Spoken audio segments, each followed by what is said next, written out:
সুতরাং দেখতে না দেখতে মহাভারতের যুদ্ধ আরম্ভ হয়ে গেল।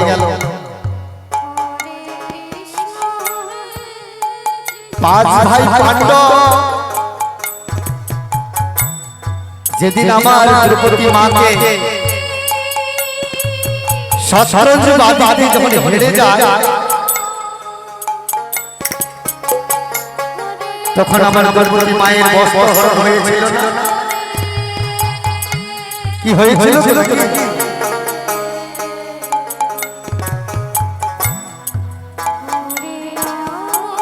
তাহলে তার কাছে কোনো ঠাই ছিল না।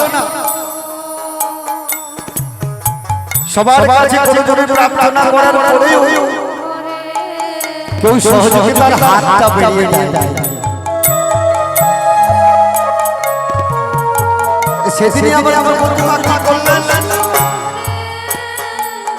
দু বাহু হলে আহা গোবিন্দ বলে তিনি রক্ষার ভিড় দিয়েছিলেন আমার প্রভুর কাছে। যখন দুঃশাসন তার বস্ত্র কেড়ে নেয়, দুঃশাসন তার বস্ত্র কেড়ে নিতে পারে না। তাহলে কার আশীর্বাদ ছিল?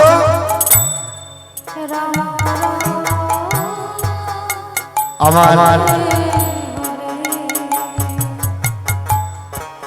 গোরা গোরা বড় বড় শ্রীকৃষ্ণ। তাই বলি, যদি কোনোদিন কোনো কিছুর অভাব হয়, তাহলে আমরা আহা গোবিন্দ বলে কাঁদি।